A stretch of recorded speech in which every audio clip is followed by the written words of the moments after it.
Uh, my chat today, well, good morning, good afternoon, good evening to all of you. My chat today is to try and bring a natural science perspective to health, and in so its relation to cancers. Uh, I am a natural science biologist, and I tend to root all my medical interventions in an understanding of nature. And nature has its processes, and these processes do not need randomized double-blind clinical trials to prove that they exist. So we all know not to plant in winter. So nature has certain rules and regulations that I think need to be highlighted, might prove to be controversial, but also need to be researched so that we can get a decent understanding of the human body, the processes that govern it, and of course, how to intervene when there is ill health. Uh, we've all seen recently that there has been an explosion of cancers around the world, cancers that are growing very rapidly and spreading very quickly. This is likely to be because of the affectation of the immune response by the vaccination process. And of course, we need to understand why that is happening to help save all these lives. So the talk today is going to be about my opinion on nature and how it influences our health. And I hope it will stimulate some healthy debate and maybe direct some research in more appropriate directions. To start with, I think we need to classify what we call a healthy diet, because this has been the biggest thing that people have been following in an attempt to get to good health. And we got to consider in that healthy diet, whether we are actually doing the right things and whether we're following the right principles in formulating such a healthy diet. Now, just as a broad understanding, the cell is the basic unit of life. So all living forms exist as aggregates of cells. So you've got animal cells and plant cells and bacterial cells.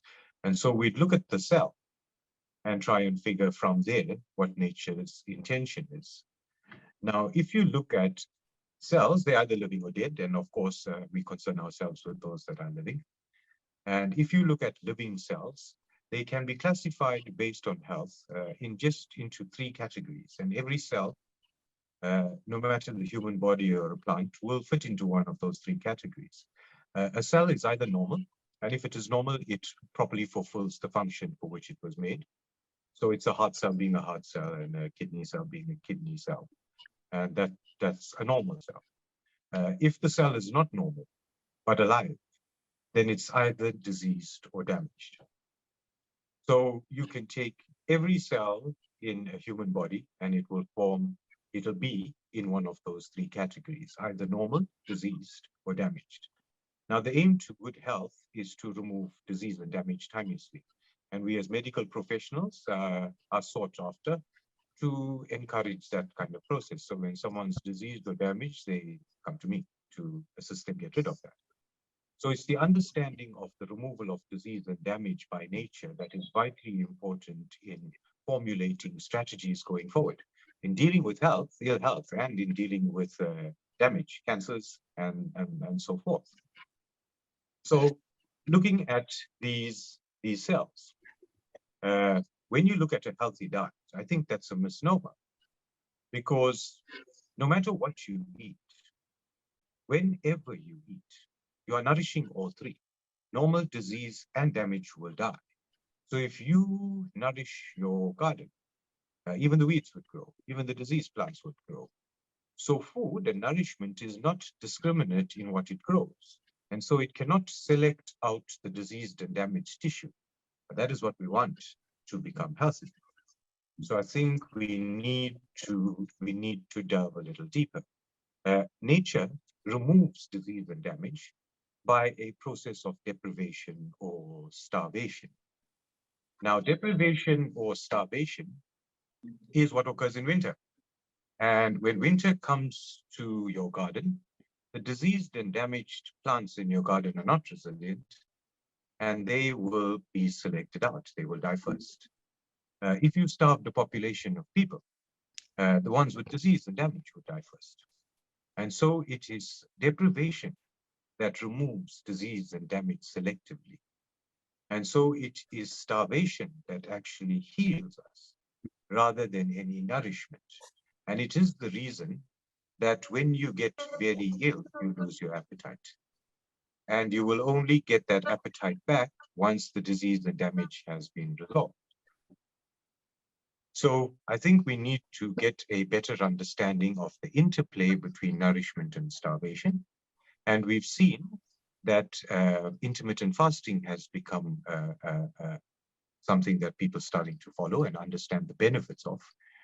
We've also noticed that periods of starvation tend to improve responses to things.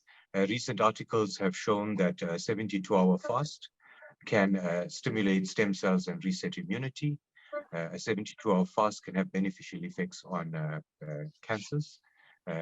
So it's important to understand the effect of starvation on the human body itself.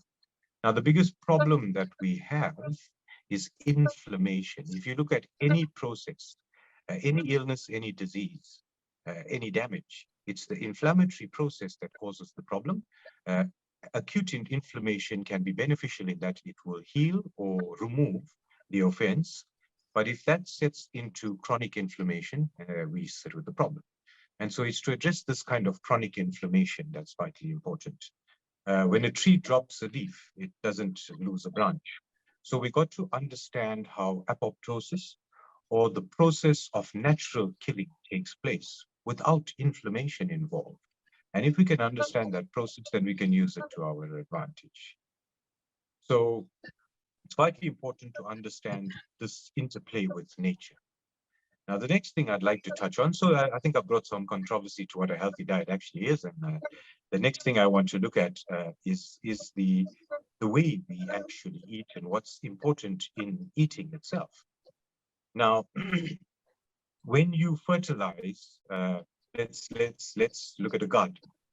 When you fertilize a garden, irrespective, everything will grow. The weeds, the diseased plants, the damaged plants, and the ones that you want. So you have to weed and prune that garden before you actually fertilize it. So that's where the starvation comes in. It's the starvation that does the weeding and the pruning. But of course, we got to put that into context as to how to starve and when to eat.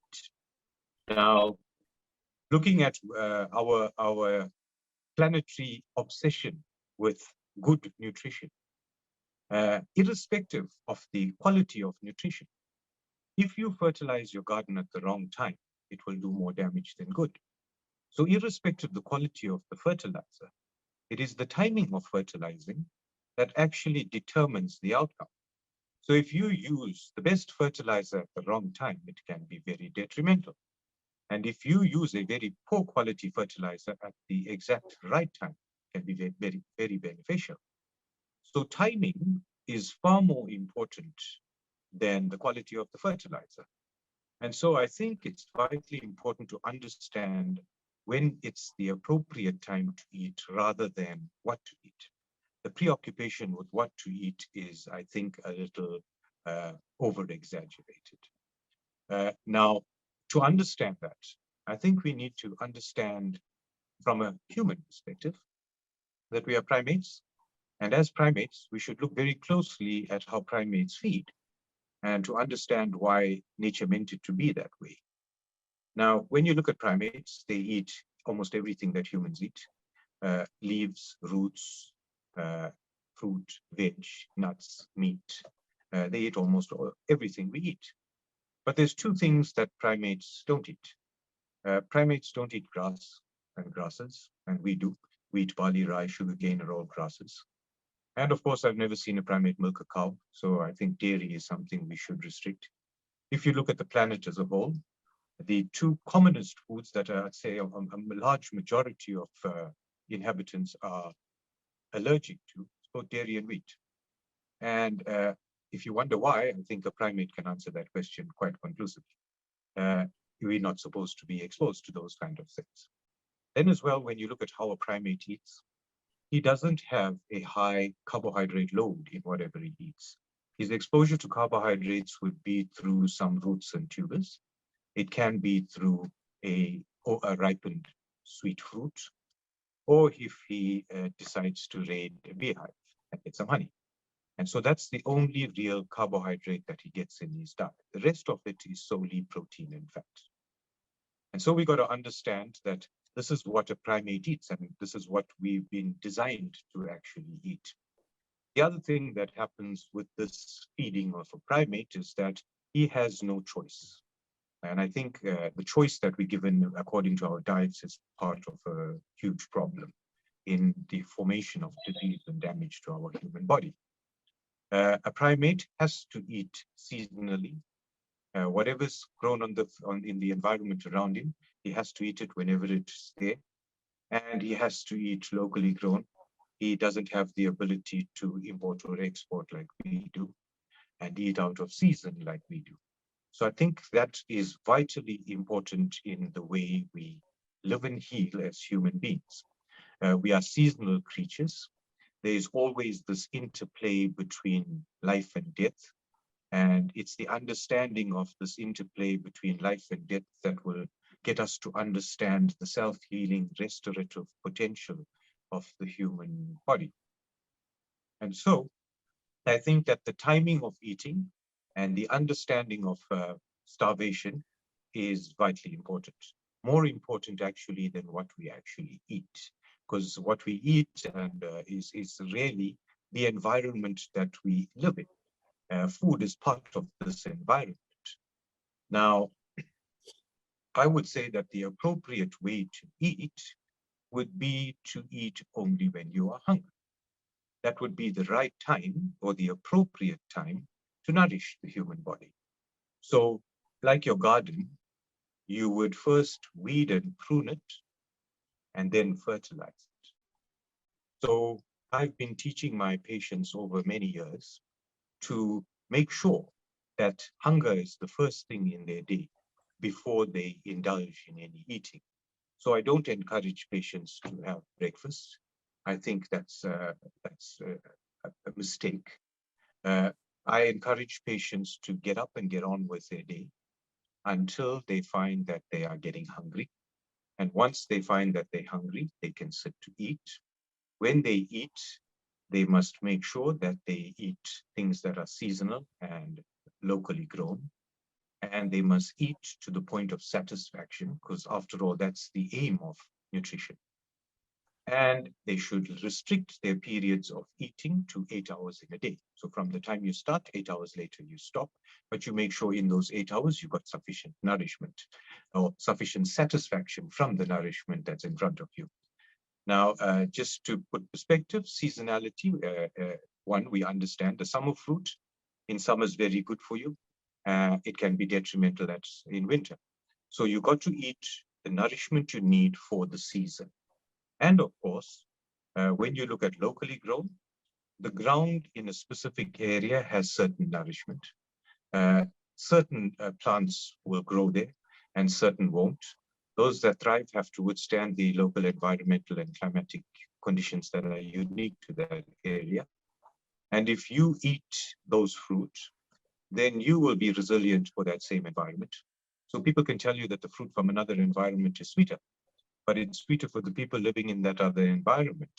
And you're meant to eat the sour one if you want to thrive in your environment. So I think we've become a bit too picky about our taste. And that has caused a lot of problems. Just to give two simple examples as to how this pans out in nature itself. If you look at wild animals tend to eat this way. They get up and they're not preoccupied with food. They're more interested in socializing, playing, peeing, that kind of thing, until they are hungry. And when they are hungry, they will start to eat. They do not stop until they are satisfied. So they don't keep food for another meal later on in the day. So you never see a monkey keeping 2 bananas for dinner. He makes sure he eats till he's completely satisfied, because it's that satisfaction that suppresses hunger. You cannot suppress hunger in any other way. It's something where you eat till you're satisfied and then you don't crave food anymore. So it's these animals eat in this way. So essentially what they are doing is weeding and pruning their bodies with an early start to the day with starvation, and then feeding their bodies. So they remove all the diseased and damaged tissue in their body that they might have picked up yesterday very timeously and never give it a chance to thrive. And so when you look at wild animals, they die of old age, they die of predation. Very seldomly do you find them dying of disease or damage. And we don't find the need to mass vaccinate all of them. When you compare them to your domestic animals, cats, cows, sheep, dogs, horses, they're having all the problems we are having as human beings. And they're getting liver diseases, cancers, heart attacks, strokes, all the things that human beings suffer with, we're finding it in our domestic animals. But it can't be the food because I don't indulge in dog food. So when you look at it, the reason for this is that they do not wait for hunger before they eat, they are fed. They have a timing to eat. And so even if they're not hungry, they feed themselves. And if, like human beings, with breakfast, lunch, and supper, and so we keep growing the disease and damage and not giving starvation a chance to weed and prune it. And that's the reason we see all these diseases in all the domesticated animals. As well, you can see this example if we look back generations. Generations ago, people did not have breakfast. Uh, they lived in more in communal lifestyles and ate seasonally and locally grown. And as well, they didn't have breakfast. They went out and worked. And when they were hungry, they came back and ate till they were satisfied. And so the period of eating was shortened. Remember, at that time, the nutrition, they had very little choice with the nutrition. It's what's seasonal and locally grown that they were forced to eat. And of course, a lot of people lived in poverty and could only eat what was economically viable for them. However, if you look back generations, we never had these problems with chronic illnesses, metabolic syndromes, cancers, all that kind of thing. And we got to look at why. Because we've improved nutritional quality and we've improved access to food, but we haven't improved the general health of the population.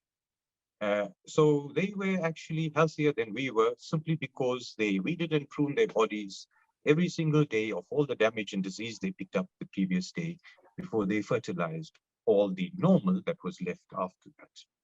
And so when they grew old, they didn't have all this disease and damage to deal with. So if you look at a cancer is a damaged cell that probably occurred 30 or 40 years ago.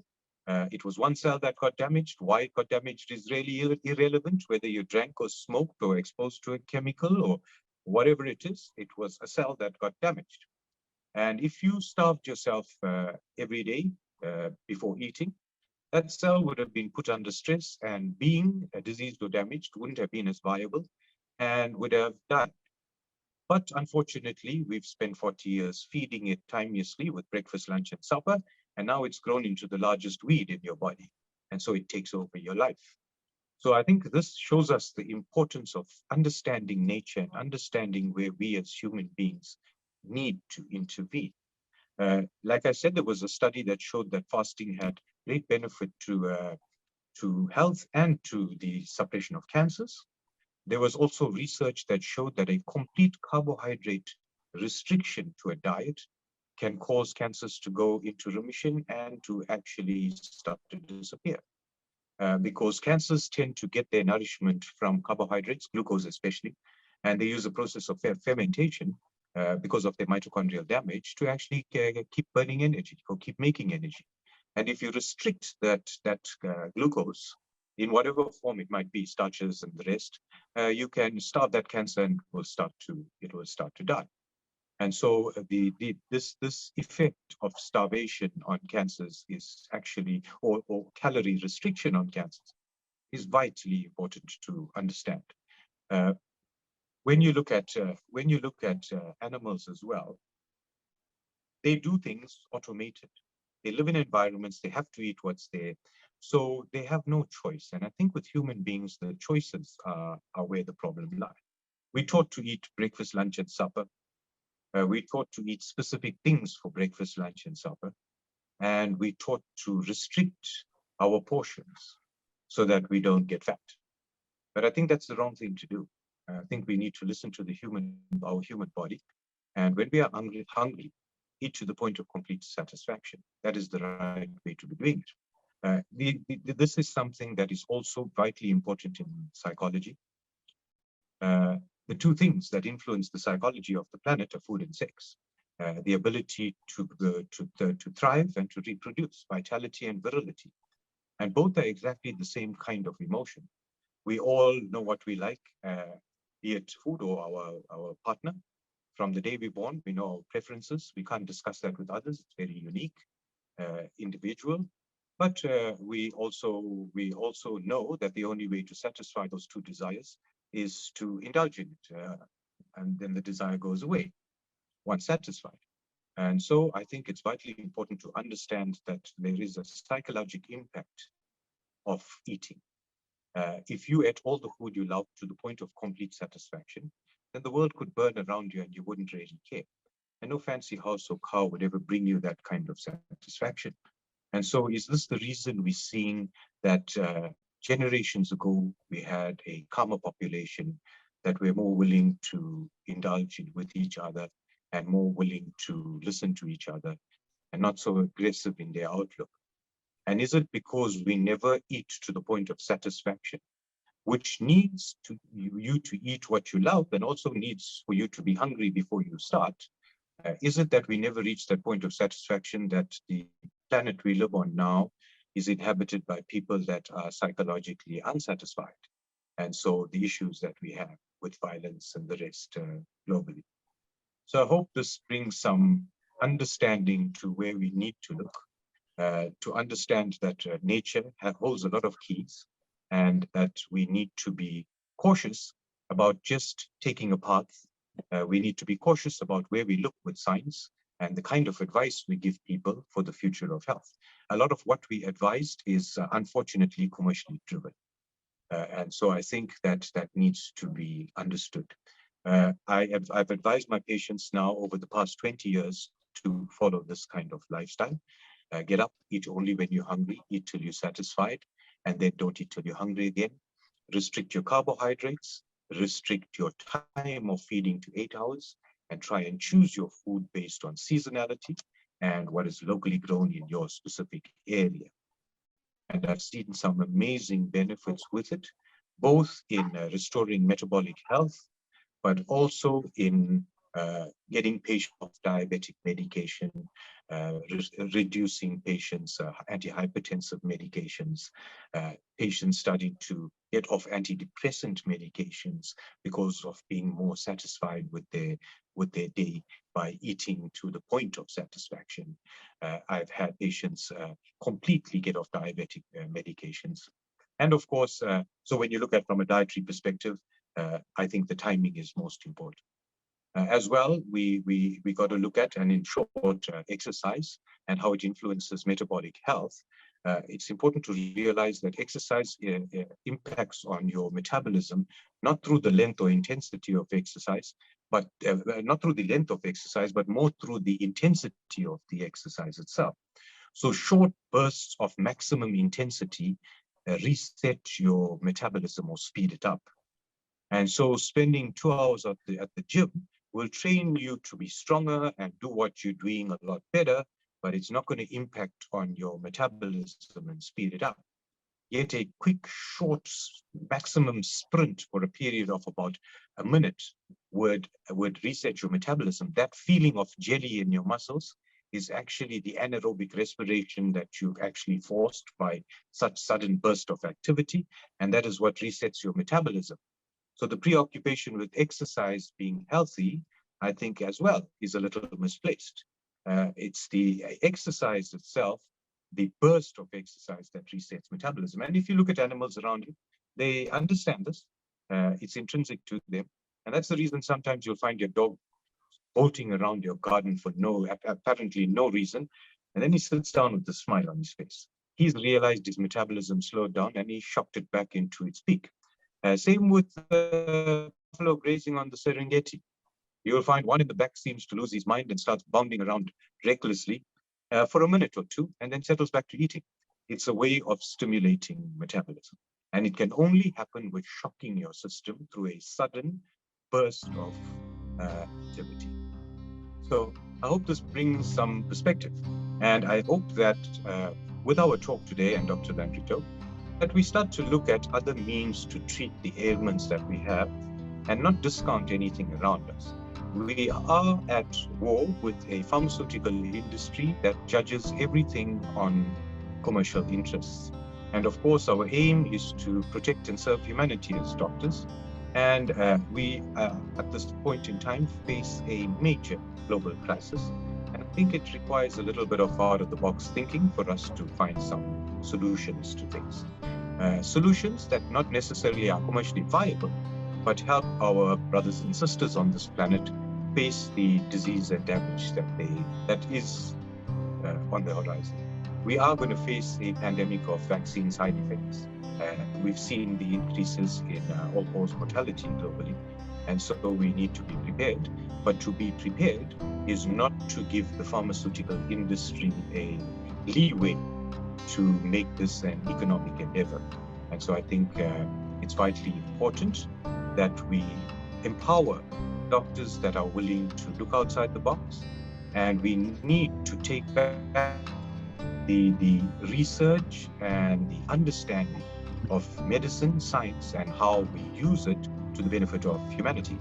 I hope that doctors around the world will look at these kind of things, find ways to collaborate on new research so that it doesn't get sidelined or shelved because of commercial interests. I thank you for your time.